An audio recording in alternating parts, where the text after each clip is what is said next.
Oh, there's some glass there. Oopsies. Oh, maybe this was a bad idea.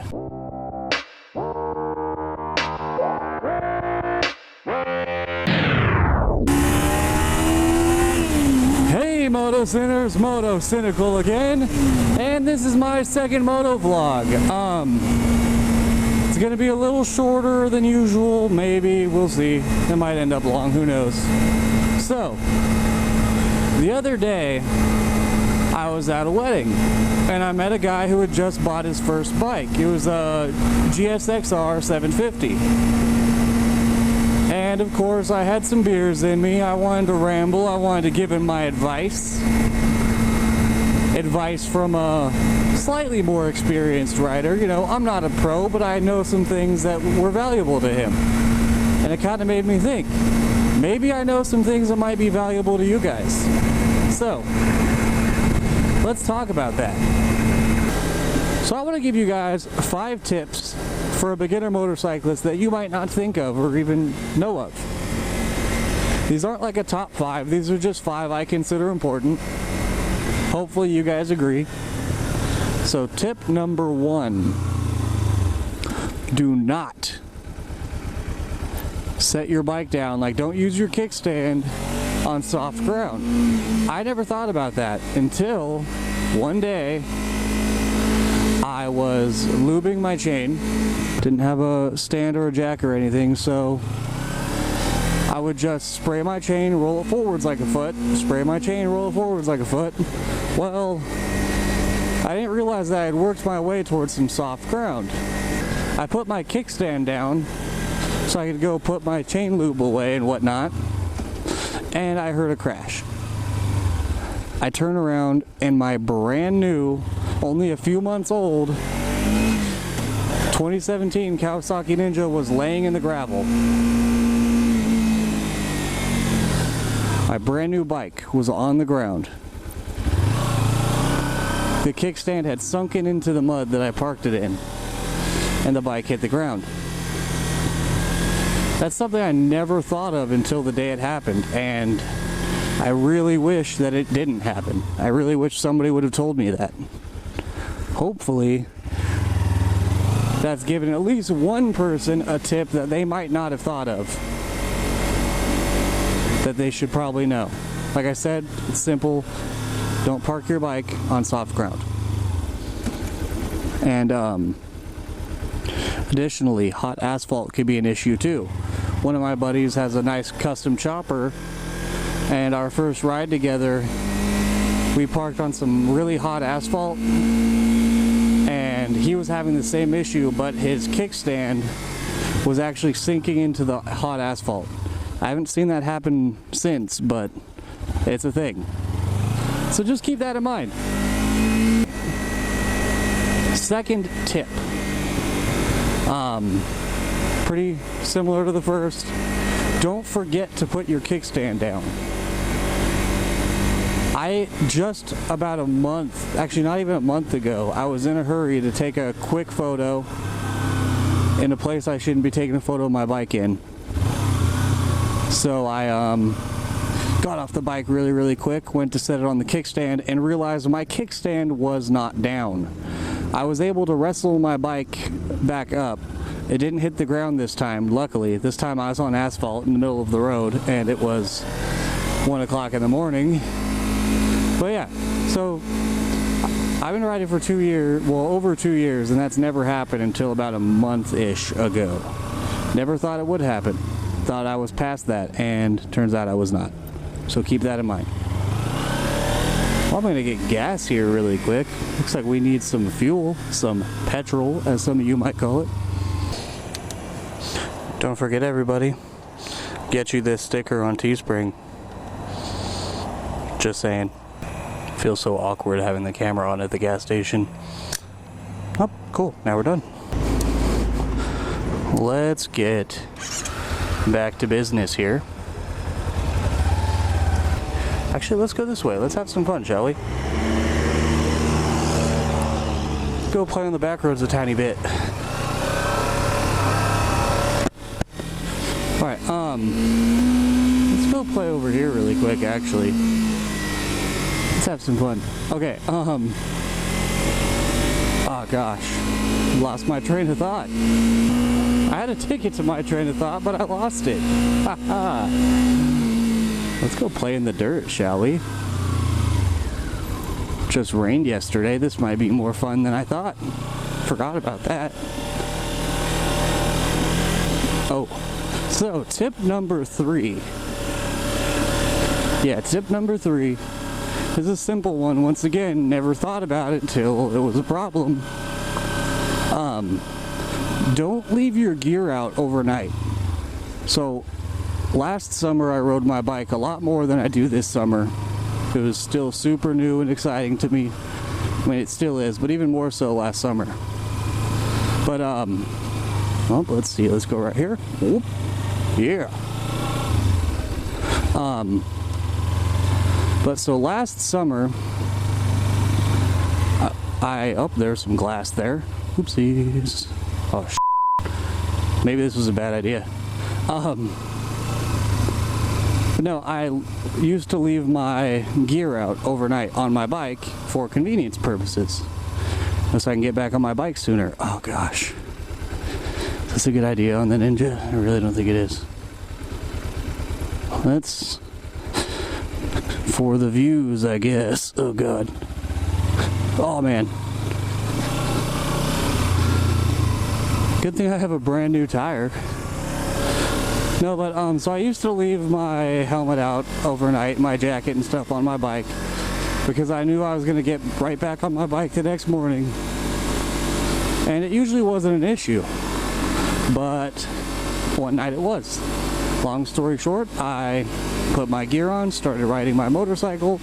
I have a little flip down visor inside my helmet. Little lever, you know, flips it down. Like I flip it down and a little earwig, you know, like a little pincher bug, a little earwig crawls across my visor. And I almost crashed my bike when that happened. Pulled over, took my helmet off, got rid of the little bug, put my helmet back on, started riding, and right before getting on the freeway, it happened again. Turns out my helmet had a bunch of earwigs just chilling inside it. They found their way in overnight and they decided it was a nice comfy home. I mean, there are a lot of other reasons why leaving your gear out overnight is a bad idea, but that specifically is why I would not recommend it. All I can think about are those urban legends I used to hear as a kid that probably aren't true, but they're still scary, about how if it climbs inside your ear, it can't turn around, so it has to eat its way through your brain to escape, blah blah blah. Yeah, that doesn't sound fun. I don't like that idea. Tip number 4, don't show off. It sounds simple, everybody says it, but I mean, I thought I was better than that. I thought I was above that, and then it turned out one day I wasn't. I was riding with a new buddy I met on Facebook. He was on a Gixxer 750. I was trying to show off. I was pretty new. I wanted to let him know that the Ninja 300 wasn't a bike to laugh at. So we kicked ass. I mean, we were going down some back roads. Like, I led the way. We were going down some back roads at some crazy speeds. Stuff I would never do today. And I came up on a 20-mile-an-hour corner, and usually back then I would come up on a corner, I would look at the speed suggestion, and I would double that and add 5 miles an hour. Maybe 10. No, I think it was 5. Yeah, I would double that and add 5 miles an hour. And that was how fast I could take that corner. Don't even think about it. So I came up to this 20-mile-an-hour corner, and I was just feeling good. I didn't even check my speedometer. I went into it. Next thing you know, I was over the double yellow line on the opposite side of the road on a blind corner, inches from the soft shoulder. Turns out I probably went into that corner well over 50, maybe even close to 60 miles an hour. I'd say probably around 50 though. And I'd only been riding for a few months.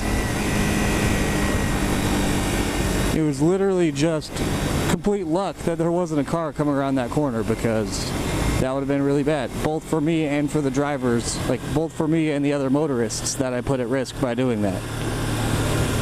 Because we're not the only one that suffer for our mistakes out there. Other people will too. And I'm very against harming innocent people or their property. You should be the only one that suffers for your mistake. And unfortunately, on the road, that's often not the case.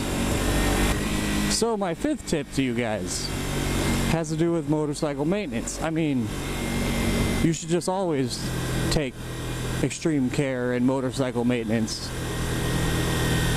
But this is a specific one. I don't know if you guys could see it. But my little ABS light is on right here. Turns out, my ABS doesn't work anymore. Want to know why? So long story short, I was changing my chain and sprockets for the first time. And basically, when I put my rear tire back on, like when I put my rear wheel back on, everything, I didn't put the brake assembly in correctly. Basically, there's a little notch that your brake assembly slides into. At least on this bike, there's a little notch your brake assembly slides into while mounting your rear wheel. I didn't know that. So I did everything right. I did everything perfect except that. So when I put my rear wheel back on, I actually gave my rear brake the ability to rotate while riding and braking, while accelerating and braking and whatnot.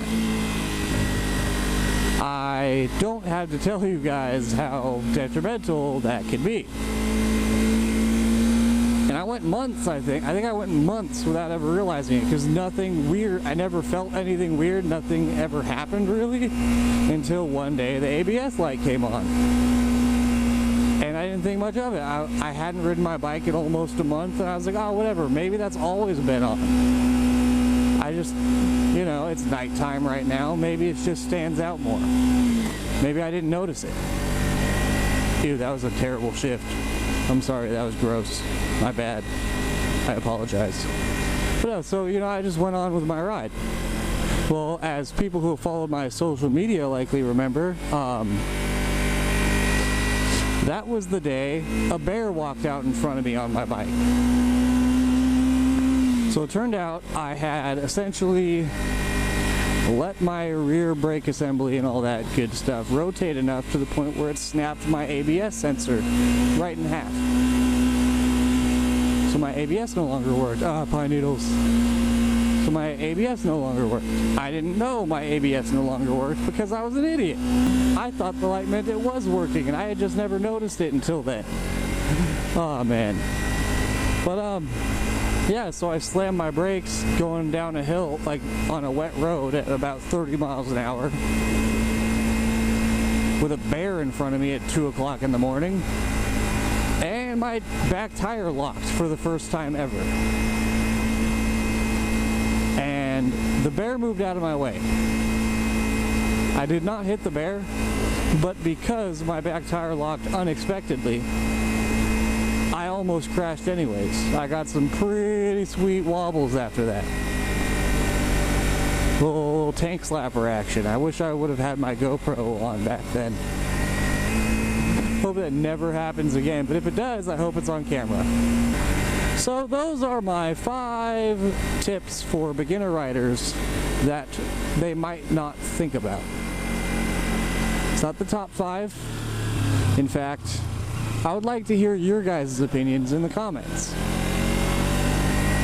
I would like to know what your tips for beginner bikers are, because we were all beginner once.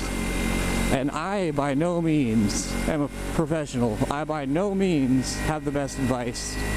And not only would I like better advice, because I'm always learning how to ride my motorcycle. Every day, I learn something new. Or at least I should strive to.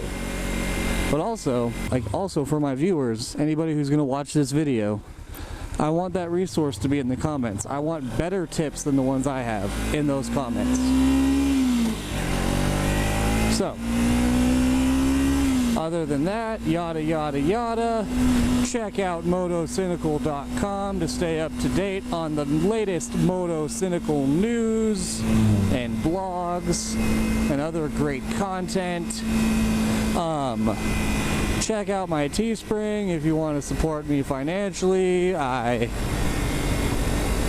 a starving millennial that likes to buy motorcycles.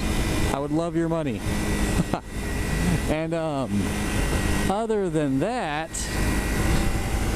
be sure to smash that like button, hit subscribe, ring the little bell, you know the drill. I'm not the first YouTuber to say it, and I'm definitely not the most important one either.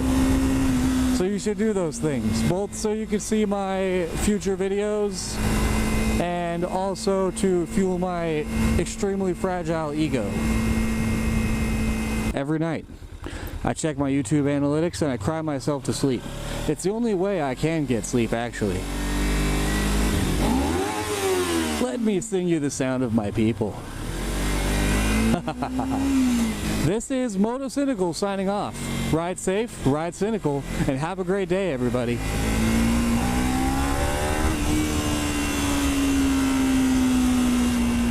Gorgeous. Great job.